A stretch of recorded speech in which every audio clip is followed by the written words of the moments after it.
Vegas, Vegas, what up, Vegas? Your boy is back. The Sicko's back. Friendly neighborhood Sicko, Wayne Sikk in the building, baby. I got my guy right here, Matt from Podcaster Studio, joining me this evening.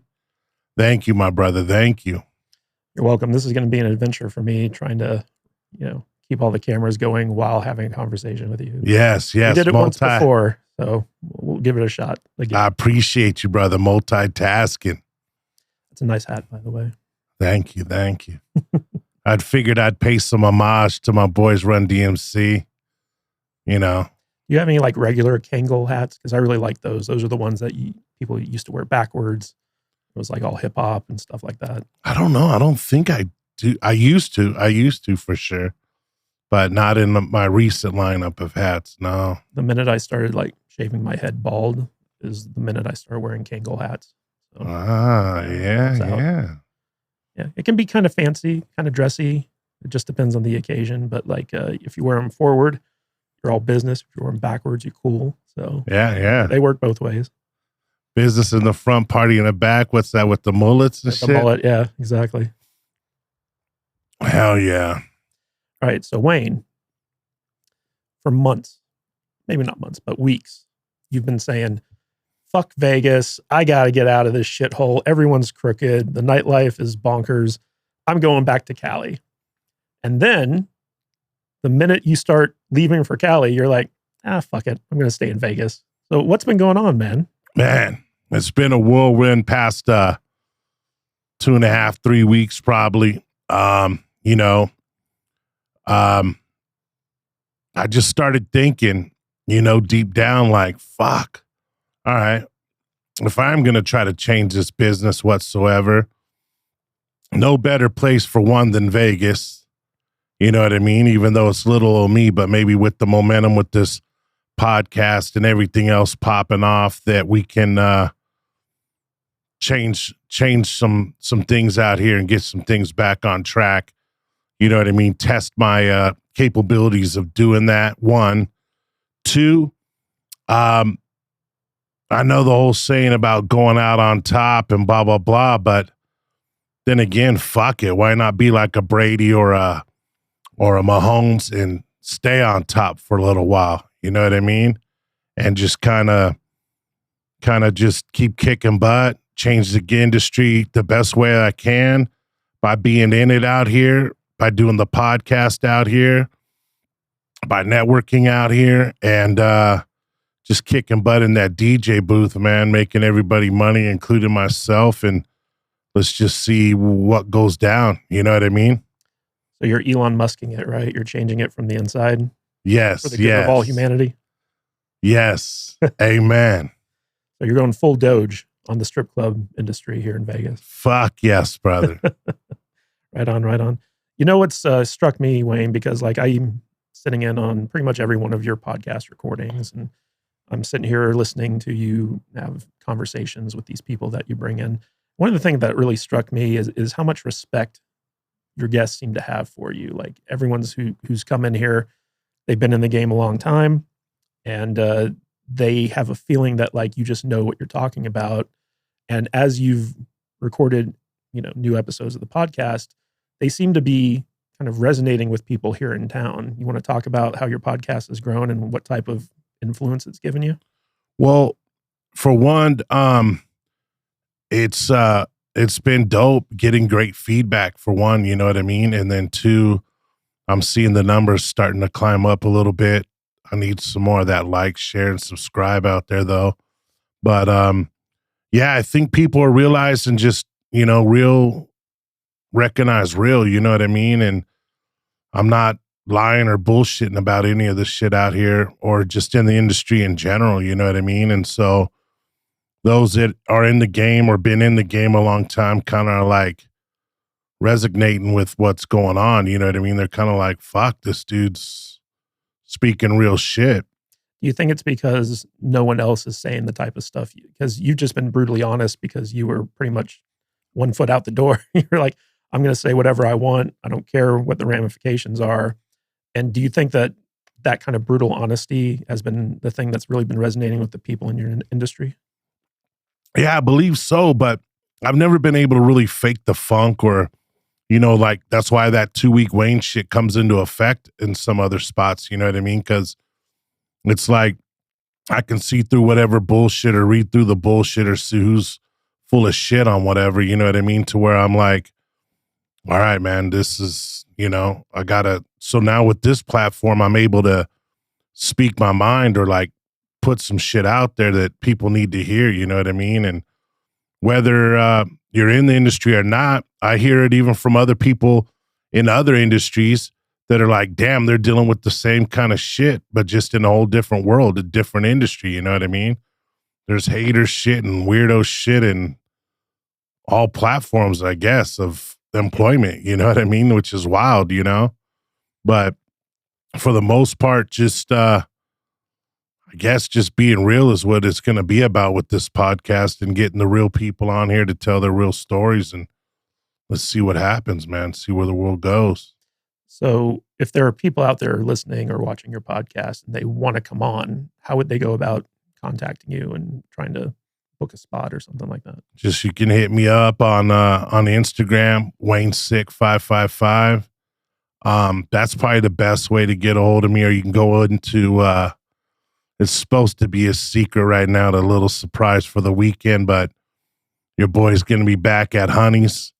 So I'll be there every weekend. I ain't hard to find, like I always tell you guys all the time. Come on in on a Friday, Saturday night, Sunday, Monday night. Say what up to the sicko. Tell me you want to get on. You know what I mean? So I got to ask, the last podcast you did here, you had tendered your resignation at Honey's. You basically said, I'm out. And you were getting ready to drive to California and look for a place to live out there. But then something changed. So what happened? What got you to basically decide to stick around and get your job back at Honey's? Well, like I said, I was kind of like, I was out there in Cali and I'm checking out the different scenarios of living. I went by a few different clubs out there. And I just, like I said, I just started dawning on it like, shit, man, I love the crew at Honey's. The team's dope. Everyone's solid. Granted, I had that two hands full of dancers out there that don't know how to take care of their DJ, but you know what I mean? I'm hearing things are going to get worked on and in that part of the world of it. But, I just started thinking, shit, man, I'm leaving on top and leaving the certainty of with my podcast here all the time at Podcaster Studios, with being at Honey's every weekend and with the sick ass team right there, dope management, Honest over there rocking things right now. And it's just like, man, I just felt like right now it's just not the right timing. You know what I mean? I was just like, let's reign supreme out here in Vegas a little bit longer, you know what I mean? And win a few more championships. It also feels like there's change in the air in terms of just the country in general, where we got a new president, new administration, new economic policies. And it looks like, inflation's going to be going down, money's going to start flowing again. And now might be a good time to stay in Vegas and kind of capitalize on that. Do you see, what do you see in terms of the strip clubs or the nightlife changing and adapting as more money starts flowing into town? Well, finally we'll get maybe some of that overseas money, you know what I mean? Some of that Dubai money, UK money, and just the better quality of clientele and customers coming into town, maybe more people showing up for these conventions. I think overall with Vegas growing the way it's growing, that's what I mean. It's like, I was looking at Cali, I'm out there in Cali and I'm just kind of like, damn, man, leaving to go into the unknown. Maybe if this was 15 years ago, you know what I mean? And me jumping back in the mix out in Cali.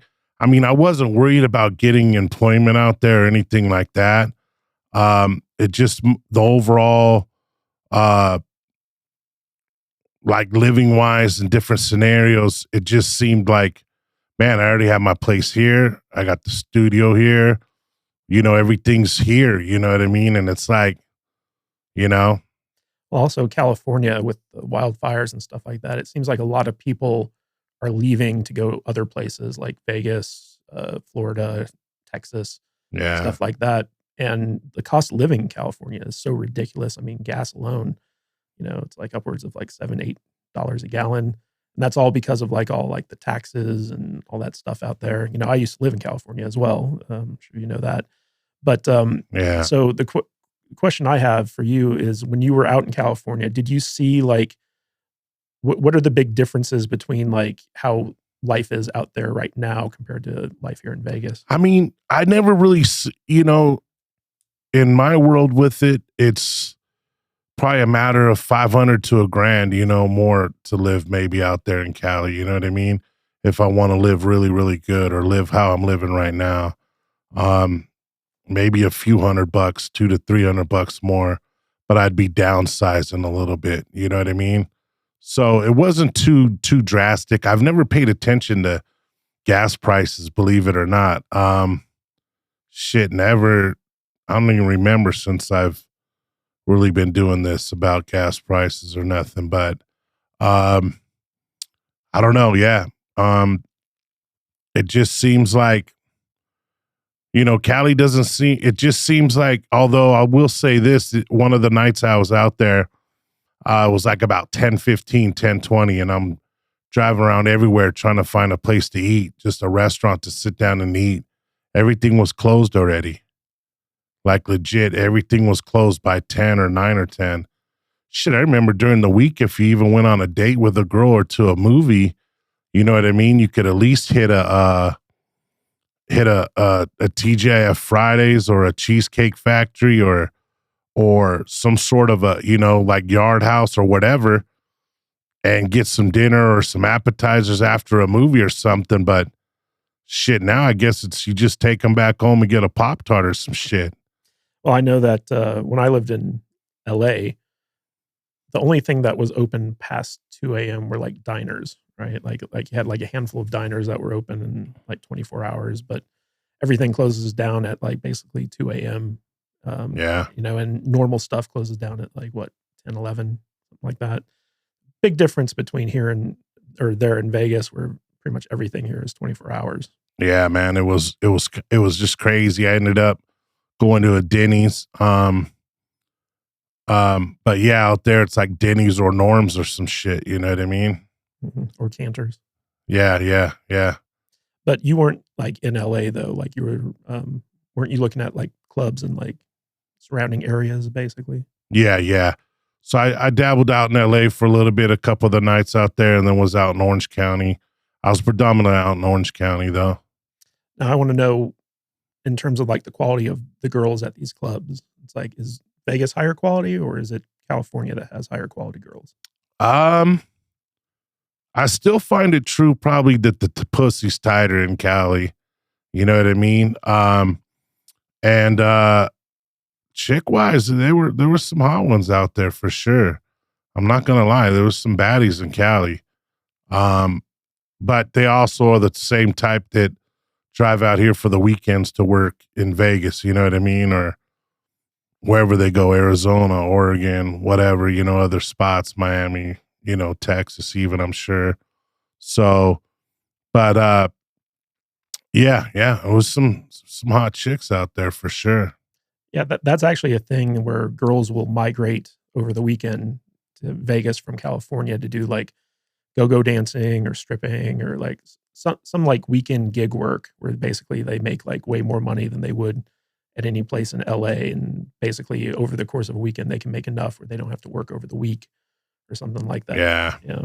So if there are any girls out there listening to this podcast that kind of want to get into the game or want to get into the business, what type of advice would you give them in terms of like how to break in and the best way not to get taken advantage of? So what you have to do out here is come out, obviously audition at these clubs. Then you'll get a sheriff's referral for your sheriff's card. Then you go from there. What is that though? The sheriff's card? I'm not familiar. Maybe you can. All employees in Vegas in that adult nightlife industry and nightclubs, pretty much a lot of the jobs out here, I think you got to have a sheriff's card where you got to go and they do a background check, they do fingerprints, and then they'll give you a temporary one. And then they send that shit out to like the FBI or whoever to make sure you're not like, you know, when you write out the report, you got to list some of your tattoos, or on the paperwork, you got to list like if you've been convicted of any crimes, shit like that. So you can't lie on any of that shit because it's going to come back to bite you in the ass, you know? So girls can't work at strip clubs unless they have a sheriff's card? Yeah. Yeah. Are there any girls who get around that or any clubs that don't abide by that? No, because the club will get fined. That girl's going to get fined. It turns into a big ass mess. So yeah, you got to get those sheriff's cards, and girls, you have to, when you do that, come with either some short nails or take your nails off because they're going to be doing the fingerprints on you. But you'll get that temporary one, and then you'll go back within 60 days, I think it is, and get your official one, and then you're good to go. They'll give you like a temporary one. And then other than that, it's just finding whatever club you fit in. You know what I mean? If you're one of those girls that wants to compete against 200-300 girls, you'll go try to get hired at Sapphire or Rhino. If you want some of the smaller clubs, 50, 70, 80 girls, you go to like a Honey's My Spot or Scores or Treasures, something like that. You know what I mean? Crazy Horse 3. I imagine that part of the sheriff's card thing is just to make sure that, you know, some girls aren't being trafficked, or if they're, you know, wanted in other states for criminal activity or something like that. So if a girl is basically like clean or like, you know, has like stuff that happened a long time ago, it's pretty easy to, you know, get verified through a sheriff's card. I don't know. I honestly don't think it's about any of that. I think it's just about the city taxing motherfuckers to get money out of you. You know what I mean? Because me as a DJ, I got to have a TAM card, a sheriff's card. Some clubs you'll need a health handler card. You know what I mean? What's that? Where that's like if I served food, drinks, or any kind of shit. I'm not serving any of that. Maybe some dick out of the DJ booth, but that's about it. You know what I mean? But so Vegas, man, they're going to just tax your little ass any way they can. And then even when I was in the nightclubs for a little bit, towards that last stretch, they made sure that because nightclubs, pools, day clubs, nightclubs surpassed gaming out here. So what do then? Now they start getting a piece of like, so everyone's got to get pay $100 and get background checks and fingerprints done in all the nightclubs. All those employees now, all of a sudden, you know what I mean? So let me ask you this: so if a girl wants to come in and audition at a club, what's like the normal process of auditioning like for the dancers? Well, now granted, take a good look at yourself in the mirror, you know, because Vegas is a beast. Some of these managers out here, especially Rhino or Sapphire, they're going to tell you flat out, maybe lose 20, 30 pounds, get a gym membership, whatever way of words that they use, they're going to let you know what you're going to have to do to before you can, you know, start there or even get hired there. You know, you want to come looking good, smelling good. You don't want to come out of your car smelling like you just smoked a pound of weed. You know what I mean? You don't want to be all drunk or on drugs. If you're trying to be about it and make that money out here and fucking, you know, get in somewhere, just come correct, basically. You know what I mean? Nice looking nails, good outfit, 2 bottoms on, just looking good, smelling good. And some places they get you to audition and jumping up on stage, play a song or two. Some places they make you just walk 5 feet forward and 5 feet backwards or something, you know what I mean? Do a little fucking turnaround. So it just kind of depends on management or the places. So now, what are some dangerous signs that potential dancers might want to be on the lookout for when they're auditioning for clubs? Because you've had a lot of guests on here that talked about like management and how some of them just take advantage of people and stuff like that. So what are some warning signs that you think people should be on the lookout for if they're looking to work in the industry?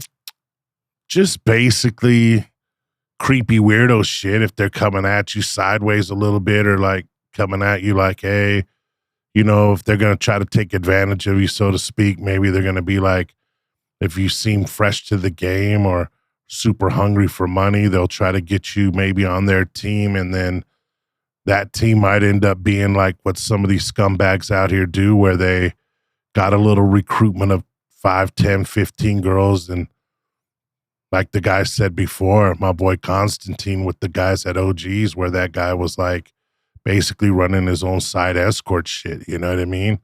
So you got these guys putting these girls on, and then, you know, like, hey, if you want to get on with the big customers or the big clientele coming in, this is what, you know, you're going to do. And yeah, you'll go and meet them and fuck them at the hotels. And, you know, or, you know, you hear stories of some managers out here where they've had chicks suck and fuck them to stay on their team. You know what I mean? And he'll make sure that they get the big money guys coming through the door.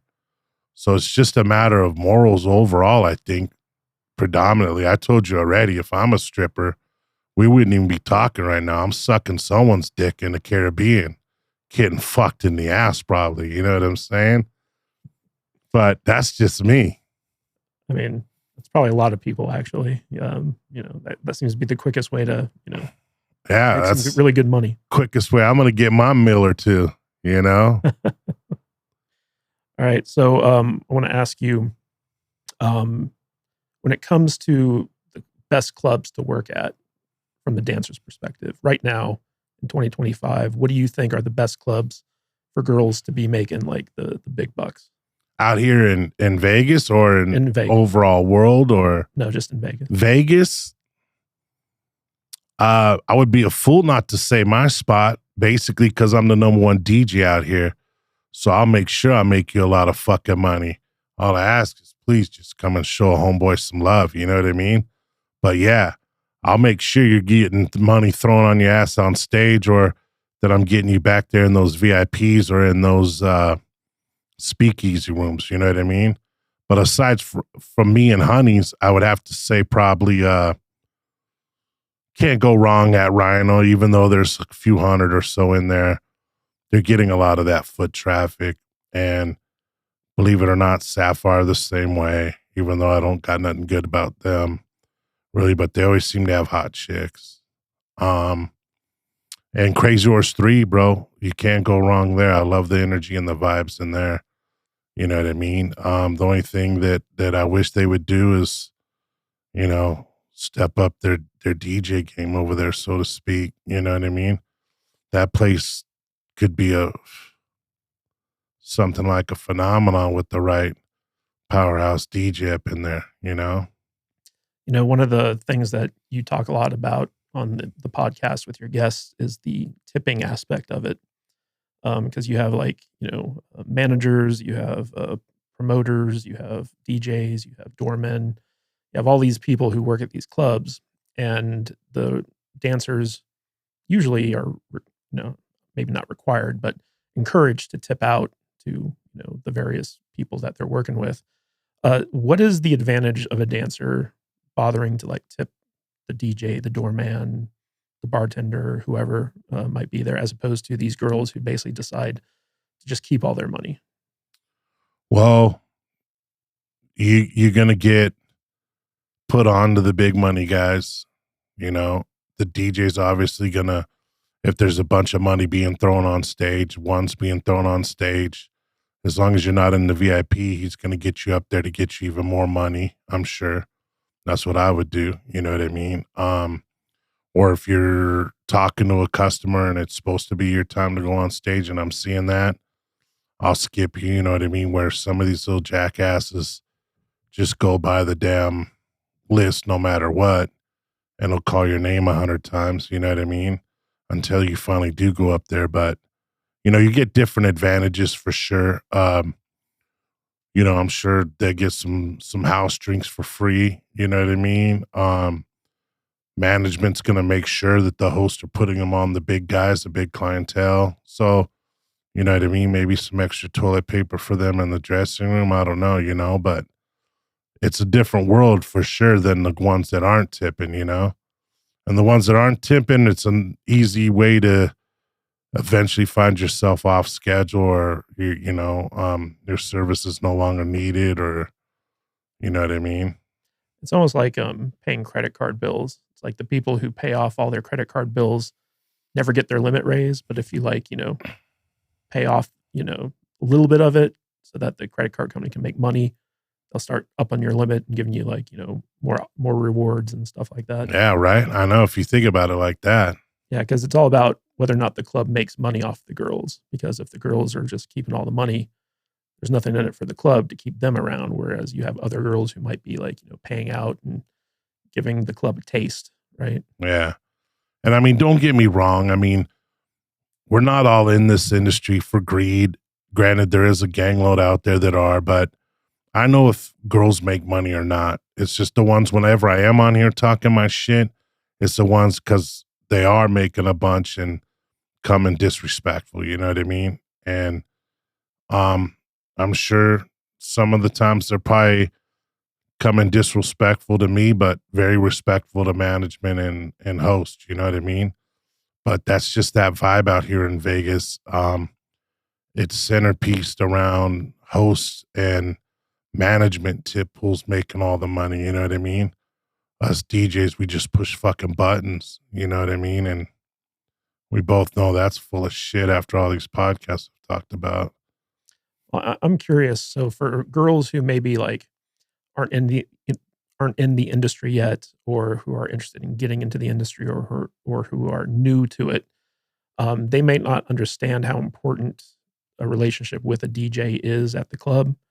Can you talk about why girls should kind of like pay attention to who the DJ is, who's playing the songs, and what type of things could happen if they run afoul of the DJ? Well, bottom line, you just always want to try to make sure you check in and check out. Like I said, we know if you make money or not. We either see the stage or we see the red light on tracks, club tracks, which is showing that you're in the VIP. You know what I mean? We're seeing the host put you on, all the bullshit. So, I mean, as long as you just keep it cool, check in, check out, and come correct, you know what I mean?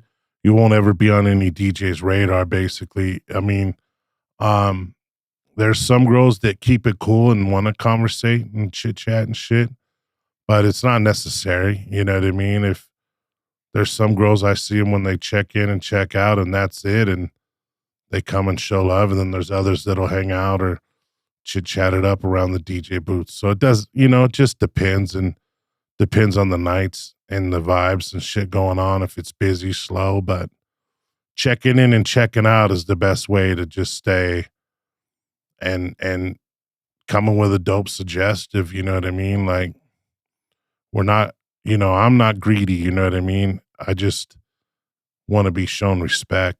At least, even if you make a shit ton of money, just come and check out at least. Let me know, like, look me in the face that you're fucking me over.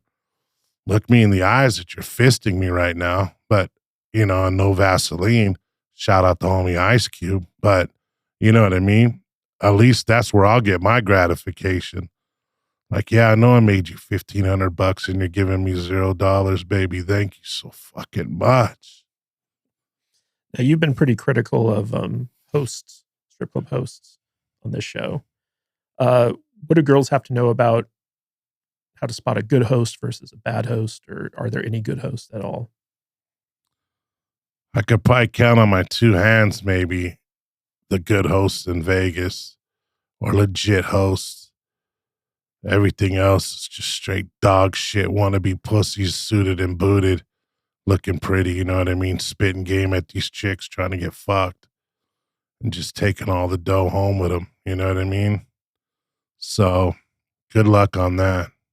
So you'd say that most hosts that girls at the clubs interact with are just looking to take advantage of them, as opposed to like help them make more money or introduce them to customers? Like I said, there's the handful out there that are legit trying to put the girls on, but it's only to get the money back in return. You know what I mean? It's all just a fuck swirl in the game. You know what I mean? But for the most part, some of these guys don't give two flying fucks. You know what I mean? Mm-hmm.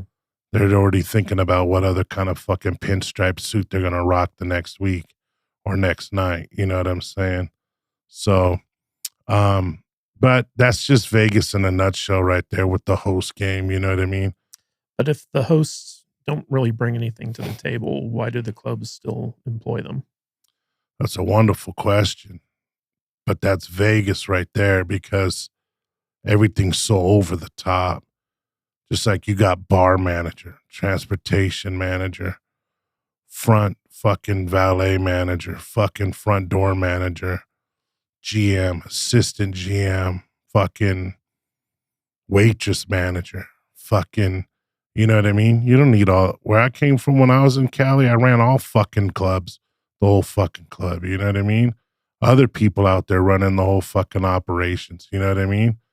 Ryan Jackson out there, City of Industry, Blue Zebra, running everything, you know what I mean? Like big companies, big clubs, you know? Like there's nothing so special about Vegas other than maybe the 15, 20 years ago, like they're saying, with all that over the seas money and UK money and the fucking economy, obviously probably better, and fucking the chicks not doing all the hotel fucking like they do now, or, you know, leaving the hotels with the customers and shit like that, and then now competing with OnlyFans and some of the other obstacles you got to compete with. So now you got to figure out, okay, what can we do differently than all the other clubs by being in our own lane and staying true to the game ourselves, that's going to make us different than everybody else. And then bam, just rock and roll, stack it up. How common is it to have girls leave clubs with customers and go back to their hotels? Shit, it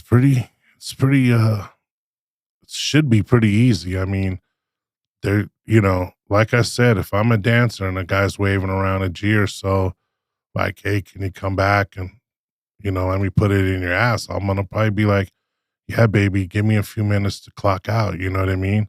Unless you're at the clubs where you got to stay the 4 or 6 hours. Some of these clubs make you stay a certain amount of time. You know what I mean? But like my club, let's say I checked in and I'm some hot stripper and some guys are in town from Boston. Dana White sent them over or some shit. You know what I mean? And I'm sitting on this guy's rock hard cock, and he's like, baby, you know, I don't want to get a VIP, but I'd rather, you know, take you back to the room, da da da. Well, maybe if I'm intrigued or it seems like it's legit and the slut that I'm gonna be and wanna be, I'm gonna say, yeah, shit, all right, let's exchange numbers and I'll clock out. I'll tell the boss man, you know, like, baby, I'm sorry, I gotta go. I shit myself, or I got diarrhea, or fucking I don't feel good, whatever a chick would say, you know what I mean? And then you know, you already obviously took the information down or got the Instagram information, and like, hey, you know, they're over at the Palazzo or whatever, and room 112 where all the players dwell. And But do clubs normally frown upon dancers like leaving? oh yeah, there's girls that get fired for that shit if they get caught. You know what I mean? Some girls are so blatantly um, blunt about it, and they don't give a fuck. They'll jump in a guy's ride right in front of the club sometimes. A guy's out there waiting even, and they jump in their car to leave with them. So yeah, girls have been fired over that shit. Obviously, if you're gonna do it, just be smart about it. You know what I mean? I mean, I get where they're coming from. They don't got to give no 20 or 30% to the host or management. You know what I mean? They don't got to tip a DJ. They don't got to fucking pay a house fee. You know what I mean? Or they already paid their house fee, but say I got there early, so I didn't have to pay a house fee. So that dick and that money's all mine. You know what I mean? You know, there's this misconception about Las Vegas that prostitution's like legal here, but it actually isn't. Can you like inform us a little bit about, you know, the nuance there? Yeah, I mean, it's all over in all the clubs, you know, that it's not authorized or whatever the little fucking signs always say everywhere in the clubs. But that's the misconception about Vegas, is just that anything goes, you know what I mean?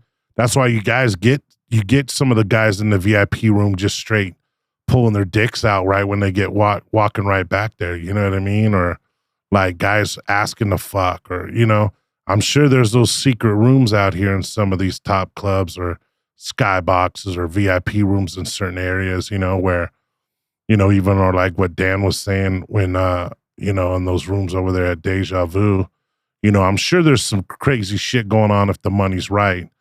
You know what I mean? I know Hustler Club's notorious for fucking and sucking and little darlings as well. You know what I mean? But, yeah, just fuck. It boils down to fucking the girl management and tip out. You know what I mean? Realistically speaking, on what you can get away with inside the clubs. It's not supposed to happen. A lot of shit could happen wrong if that does go on. But this is Vegas, but it's not like the Vegas everyone thinks, where you're just able to come out here, get a VIP and get your dick sucked or fucking doggy style some chick in the back, you know? Yeah, in fact, a lot of casinos, once they know that there's a girl who's like prostituting herself, they'll kick her out based off of trespassing charges or like whatever. You actually have to go outside the city because it is legal, I believe, in the county, prostitution. So like if you go to like the next town over, you can find like brothels or something like that. But in Vegas itself, a lot of people think, oh, it's legal here. It's like actually not. Yeah, yeah. And I've talked to some girls. I'd love to I'm trying to get a couple to come on here, the escorts that have done the strip work, you know what I mean? Because I've rapped with them. I'm chilling at the bar at Mandalay Bay with my guys, drinking and fucking, you know, they're in there doing their thing, and then all of a sudden security's walking by and they get all nervous, or some girls just straight get up and bounce out, you know what I mean?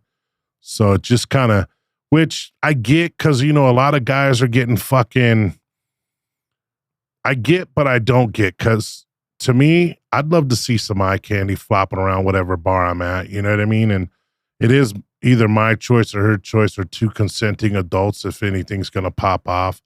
But then you get those fucking dumb bitches out there that are doing it, that are ripping these people off or drugging them and robbing them and getting back to the room and shit, you know, and doing wild shit, you know what I mean? So that part isn't too good, you know? But fucking me personally, I think it's better for the bars to be having all that kind of pussy walking around, you know? Checking it out. It's just a better atmosphere instead of a dick fest. Sausage fest. Yeah, yeah. Yeah. Well, what is interesting is that there are services here in Vegas, and you see on the strip, there are these trucks that drive up and down. It's like got hot girls on the side of the truck, and it's like, here's the phone number to call if you want these girls to like come meet with you. And but what they actually kind of like serve there is the quote unquote escorts, or basically like they'll show up to like hang out with you, and then whatever is negotiated beyond that is, you know, between two consenting adults. And so like the initial payment is just to like have the girl like meet up with you. There's no like actual like sex involved until, you know, a little bit later. And that's how they kind of get around these like little loopholes in the city ordinance and stuff. Well, bro, not only that, I've walked that strip as a tourist and fucking took the little cards, and me and the boys have been in the room calling those bitches up, and fucking they show up and none of them look like the fucking card, or it's $200 for them just to show up right there. And then you're looking at another $500 or $700 or $1,000, whatever it could be. You know what I mean? To fuck or suck. You know what I mean? And it's like, bro, that shit is the ultimate fucking fuckery of Vegas right there. You know what I mean? Like, what's that shit called? MTV was doing like a series on that shit. Not on the hook and shit, but what it would be called. Catfished. That's like the biggest catfish shit I've ever seen. It's funny because I would grab all those cards and have like 20 of them piled up in my room. You know what I mean? I need to get at those motherfuckers to pass out a gangload of Wayne Sikk podcast stickers, you know? Yeah, totally. It is kind of funny because they can't like verbally like ask you if you want like a car or something like that, because when you're walking down the strip, they'll like slap it to make a noise to get you to look at them. Then the moment you make eye contact, they're like, here's the card. And you'll just see like, it's kind of weird. I don't know if they've changed it recently or not, but like when I would walk up and down the strip, you just see like carpeted along the sidewalk, just all these like, escort cards pretty much. It was very surreal. Yeah. I mean, I dig it. I can't knock the fucking hustle. You know what I mean? Mm-hmm. I appreciate it. I respect it. So I want to talk to you a little bit about the industry itself. So like one of the interesting things about your podcast is you'll have guests come on and you'll get some like insight into how the actual nightlife works. Now for you guys, it's kind of like old hat, but for people who aren't familiar with Vegas nightlife or anything like that, it's like a look behind the scenes. And you've talked a lot about the bad behavior, the betrayals, the illegal stuff that goes on, the shady stuff, the immoral stuff. So I want to know, like, what's the current state of the business in Vegas right now? And what do you think needs to be changed first and foremost in order to get it back on a better path? We need to bring back hospitality. You know what I mean? In every aspect of Vegas, pretty much, whether it be casino workers, bartenders, casino management, not only just strip club shit, just hospitality in Vegas, period. Airports, transportation, hotels. The hospitality's been gone. I think since 2020 hit, greed took over, titles took over, like I've always said, and just there's no hospitality out here, and just a lot of rude shit, a lot of just greedy motherfuckers, and everyone fending for themselves. Like, I get it, 2020 fucked us all in the ass. You know what I mean? Some maybe more than others. Maybe some of them got double fisted in the ass in 2020, but somebody needs to fuck that Fauci pussy in the ass for over that shit. You know what I'm saying? But fucking, let's just get back to being kind, kind people out there and being smart people. And it's okay to be competitive. It's okay to want to make money. It's okay to, spread love and to fucking, everybody win out here. No one's just got to be competing against each other all the time or fucking each other over all the time or, that kind of whack shit's just getting old out here now. You know what I mean? I know some good ass hosts out there. I know some good ass casino people out there, some bartenders out there. You know what I mean? There is the good people out there, but the majority of shit that's out there that's putting a bad name to Vegas, you know what I mean? And a bad taste in people's mouth. Like, sometimes people are leaving the city like, fuck, I'll never go back to that motherfucker because maybe they got ripped off by a fucking hooker on the fucking strip. You know what I mean? Or maybe they got ripped off in a strip club, or maybe they got fucking, shitty service at a restaurant, or, you know what I mean? Like, let's just all step our game up, you know what I mean? And fucking deliver. Vegas is supposed to be like a tourist spot, a fucking tourist destination, like everybody wanting to be having the times of their lives out here. Let's get back to that kind of shit. You know what I mean? Don't worry. If we're all doing our job and doing our shit right and giving 110%, then whatever profession we're in, whatever money we're making, we're going to make, maybe if not more, just by everyone doing their part, but doing shit right instead of being shady and greedy. So if you were running a strip club, let's just say that tomorrow Honey's hires you to basically like GM the place. What kind of changes would you make to the strip club if you were running things? Yeah. Give me somewhere else. I don't want to. All right. Sapphires. Sapphire. All right. For sure, I'm booting every motherfucking person in that place. Even the fucking bathroom tenants. You know what I mean? Even the fucking guys sweeping the fucking parking lot's gone for a fact. You know what I'm saying? Personally, with all the hookups and connects I got, I'll have that motherfucker staffed up in about 4 or 5 hours. You know what I mean? Whether it be bartenders or, other management, DJs, fucking, waitresses, etc. Dancer wise, they'll come, you know what I mean? And I'll keep whatever ones obviously that are there. But staff wise, I just get rid of that bullshit all over there. You know what I mean? You don't got to do much to a spot like that other than shit can everyone that's over there. Because of the name, how dope it is. I don't know. I heard they've been doing some remodeling over there. I'm gonna have to just pop my head in over there low key and check it out. We'll see if anyone's really listening to the podcast over that way. But you'd basically pull a Doge and basically just fire everyone. Fuck yeah. Okay, what else would you do? At that spot? Yeah. And I'd probably make it more marketable and more manageable with, I'd make it more economically priced where I'm getting more white collar people in there along with the money people in there, you know what I mean? Like get the best of all worlds up in that spot.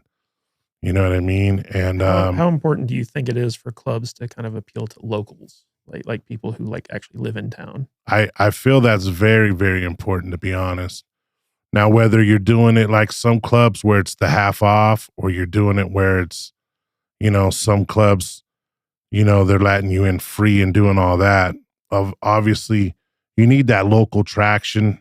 For one, it's just fillers in the club. You know what I mean? Like, let's say me and you are out of town and we go to a spot and there's like 10 or 15 fucking locals already in there just chilling. Now we're going to go in and be, 17, 18 of people, you know what I mean? And like, whereas opposed to us just walking in there, the two of us by ourselves now with like 15, 20 girls, some people get all fucking weird about it, It is kind of weird going into a strip club when like you're the only customer there. You know what I mean? Like there's almost comfort in numbers. So like if you see other people in the club, you almost feel more comfortable like just hanging out in there. Yeah, yeah. Cause I mean, unless you got some fucking dough or you're not afraid to fuck off some dough. Cause yeah, otherwise people will be like, oh fuck, they're looking like they're targeted, or like, fuck, I'm the only one in here. Like I think they maybe feel the pressure like they gotta spend money or some bullshit, when or if others are in there chilling, they're able to maybe lay in the cut and kind of get away with not fucking off some money, So you'd staff better people at your club. You'd make it a little bit more economical by maybe dropping some prices. You'd kind of court locals. Is there any other strategy that you would Probably some drink specials, different kind of shot specials, more kind of interaction with the clientele and the customer base out there. You know what I mean? Do some bachelor shows, get the bachelors up on stage, bachelorettes, fucking birthday shit up on stage. Just more overall club interaction, maybe some dance specials on some shit here and there. You know what I mean? Nothing crazy on that part because we want to be making that bottle service money, but certain nights, maybe theme nights, you know what I mean? Where we would get maybe like a 90s party night or an 80s night, you know what I mean? Or a goth night, whatever the fuck, you know what I mean? But like just hit it from all directions. And number one would be getting fucking Tim Black to do my social media. You know what I mean? Like there's so many amateurs in the game out here in that world. And it took me seeing Tim's work to realize the amateur of these other spots or clubs. You know what I mean? Like, and that I'm not just saying that because he's my homie. I really see it. If you compare his work to these other clubs, and he's not even doing it for nobody right now. I wish he would be doing it for my club right now. or your podcast? Yeah. Yeah. Well, I got him. We're going to get working on some shit where he can be doing some stuff like that for sure. But do you think social media promotion is important for clubs? Yeah. Yeah. Why is that? I just think it just covers a bigger base out there, a more broader spectrum, I guess you would say, you know what I mean? Worldwide, you could take that shit. Yeah, like right now in Hollywood, actors are getting cast based off of how many Instagram followers they have as opposed to how talented they are. Yeah, in some cases in this industry, DJs are getting that shit. And they might have like 40,000 followers, but they're one of the wackest fucking DJs in the industry, you know what I mean? Not knowing what the fuck they're doing. You know what I mean? So do you think as a club owner, encouraging the dancers at the club to post to their social media about working at the club, is that like a good strategy? Yeah, yeah. As long as they're not ugly. I mean, if they're ugly, post yourself and just DM somebody maybe where they can find you. You know what I mean? Because sometimes you're looking at some shit and you're gonna put the club name, and I'll be honest, I've seen it myself, and I'm kind of like, fuck, I don't think I want to hit that spot. You know what I mean? I don't want to run into that fucking thing. You know what I mean? So Yeah. If you were running the club, what type of instructions would you give to the dancers in terms of like how to behave in the club or how to make more money or how to treat the staff? Is there anything, or would you just let them kind of do their own thing? I mean, in a beautiful world, I'd encourage them to suck and fuck. You know what I mean? I'd encourage them to just maybe use a condom, but I would be like, yes, baby, suck whoever's dick you want, fuck whoever you want for the highest price you can get. You know what I mean? And just show us all the love that we deserve. You know what I'm saying? But in a real world, there's obviously got to be some structure. You know what I mean? But I definitely have them posting, helping the club by posting and tagging the club. You know what I mean? Coming to work looking good, smelling good, nails done, toes done. But would you like encourage them to like interact with the customers as opposed to just going up and asking them for a dance right up front and stuff like that? Like, I'm trying to get an idea of like what manager Wayne would do to bring hospitality back to the strip club. Oh yeah, of course. I'd tell them like, hey, listen, guys, we're not going to be like these other clubs where it's just, hi, do you want to dance? Or like, no, like introduce yourself, have a slight conversation, let them feel welcomed. If you think that it's a prospect that you can get some out of them, dance wise or money wise or tip wise on stage, cool. If you can't, like, hey, thank you for your time. I'm gonna, move on, whatever. You know what I mean? Yeah, as long as staff's doing it, girls are doing it, the door guy's one of the most important parts of the club because he's the first guy you're going to interact with basically. And you got that first, 60 seconds, they say, to make a great first impression. So, like you got someone like my boy Big Joe at the front door over there. Honey's looking good, smelling good, no homo. You know what I mean? Like he's already interacting, making you feel good, making you feel comfortable, making you want to get in and have some fun, Mm-hmm. Or you could be like my boy Ryan Jackson out there at the door at Cali Girls in, Santa Ana. I was out there last Thursday seeing that guy in action. Fucking guy's wild as fuck.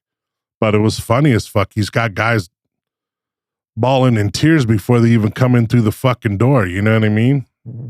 Talking about they want his job, and all he's doing is just sitting there talking shit, making them feel comfortable, making them feel welcome, cracking a joke to here or there. You know what I mean?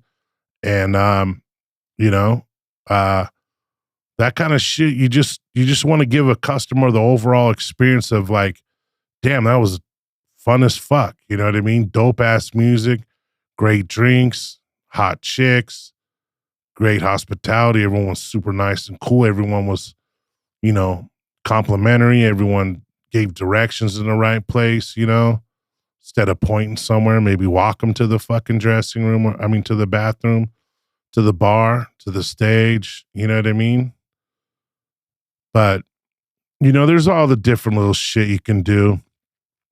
And out here in Vegas, everyone knows what the fuck to do by now. You know what I mean? It's just a matter of, if someone's giving a fuck or not, realistically.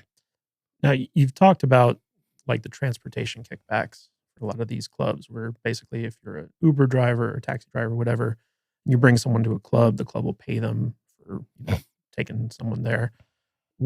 Are there any incentives for dancers to behave the way that the club wants them to behave, once they're in the club? Like, is there any kind of like kickback structure for, girls sitting down and chit-chatting with customers as opposed to just like hustling them for dances or something like that? Well, I do know of some clubs where if some girls sell X amount of drinks type of deal, they'll get free house fees or shit cut back on their house fees.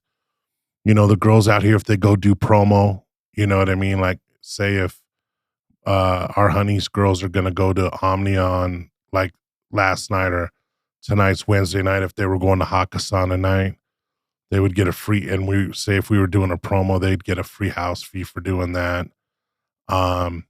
You know, I'm sure if some girls are doing right by management, probably get some house fees or two for free, you know what I mean? Which is cutting out like 60 to 80 bucks or some shit, you know what I mean? $100, whatever it is these days at the different spots. So yeah, they get, or, you know, they'll get some free drinks and shit thrown their way, you know? So if they're super cool at management, maybe he buys them some dinner or something, you know? So it just kind of depends on the relationship with things. So now that you're back in Vegas, what are your plans, not just for the podcast, but also industry wise? Like, do you have any like grand ambitions that you want to follow? Well, now that I'm back, Honest as GM in Honey's Las Vegas, I'm going to try to make Honey's my exclusive sponsor, strip club sponsor, and see what I could pull off with those guys with that. Get a couple liquor sponsors, some dispensary action, and adult superstore type of, you know, where I can have like some fucking 12-inch dildos hanging up here on the table with me while I'm talking. So maybe some pocket pussies or something, you know what I mean? But other than sponsorship wise, I'm going to try to explore more pussy out here and see if there's really any that are tighter pussy out here than Cali, so to speak. Ooh, wait. You know what I mean? Appreciate you using that right there. Heard it a number of times. Yeah. Yes, sir. But podcast wise, I want to, you know, we're eventually, like I said, going to try to take this on the road. Hopefully with you guys, maybe I get you guys, we do a couple mobile episodes at my club at Honey's. You know what I mean? I think that would be dope down the road here coming up. You know, just trying to get this platform out there more, try to stay on top of the game out here, DJ wise, stay relevant. You know, just get better and better each time on the mic or when I'm putting that good music out there, and make these girls more and more money. So then hopefully I got more and more money coming my way.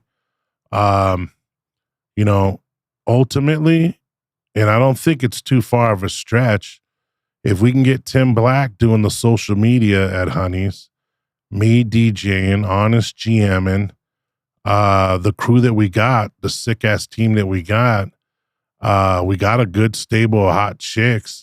You know, if everyone could do their part, I don't see no reason why we're not right up there competing with the Rhinos or the Sapphires. You know what I mean? In reality, because to me, they're dropping off. They're relevant because of the name. Like dropping off?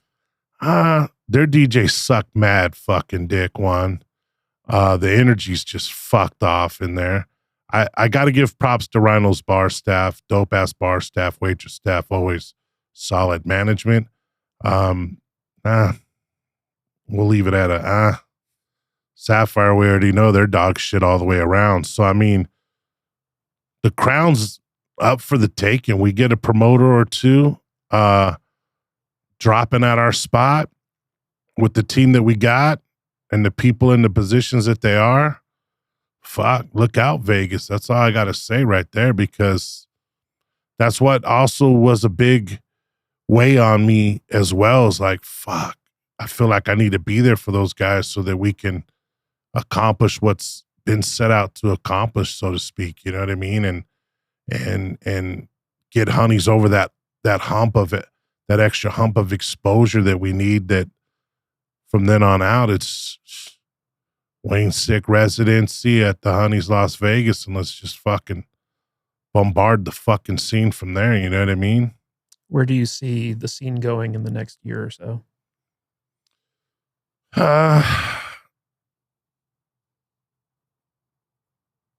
I'm hoping better hospitality. I'm hoping overall better clientele coming through the doors, and exotic entertainers doing their thing and staying true to the game, and, you know, getting back in the clubs as opposed to the OnlyFans, and just bringing back fantasy to the world of strip clubs. You know what I mean? Do you think strip clubs can compete with OnlyFans? Well, let's just say in a strip club, you're going to be getting served drinks as opposed to sitting on your couch, sucking down a Jack and Coke with a straw, maybe butt naked. You know what I mean? You'll be surrounded by a bunch of girls instead of just you on the television or a fucking telephone looking at another girl, so to speak. You know what I mean? So you have environment, entertainment, music, you know what I mean? So yeah, it's two different worlds, so to speak, you know what I mean? OnlyFans seems more like a little bit of some perverted shit, so to speak, or if you're like, I don't know, I can't knock it because I eventually would like to have one day where I'm just fucking, you know, tapping my cock on a chick's forehead 3 times and telling her to make a wish, you know what I mean? And hopefully all of a sudden I'm getting like fucking 20 grand a month off of some shit like that. You never know, you know what I mean? But overall, I think a club experience, if you're in the right scenario, it's probably a lot more fun than just checking some chick out playing with her fucking feet on OnlyFans. Hey, don't knock the feet. Yeah, right? I mean, I'd like to get a sexy pair of feet stroking my fucking cock. You know what I'm saying? All right. Well, Wayne, is there anything else you want to say to wrap up this episode to the people who might be listening? Yeah. So Vegas, I'm here to stay. And I hope you motherfuckers are ready because we're going to keep the hits coming. I'm going to keep banging that DJ booth. I'm going to keep reinventing myself in that DJ booth. And I'm here to shock the fucking world with this podcast. And, you know, for those of you out there, when I was talking shit about Vegas, I was meaning the industry, not the city. And I was meaning a lot about its people, not you individuals out there that I know that I'm super cool with and that, you know, I got good vibes with. I stand on my comment, though, about the pussy being tighter in Cali. But I'm willing to explore a little bit more out there now. I'm going to open myself up to more dating and checking it out and seeing if that's really true or not. You know what I mean? See if someone out there is going to be able to change my mind. Other than that, I appreciate you, Matt, letting me get this off my chest, letting the world know I'm back in Vegas. It's just a smarter move to do, wiser thing to do. And I'm here to take honeys to new heights. And we're just going to blow it up out here and just change the industry one night at a time. One hoe at a time. One dime at a time.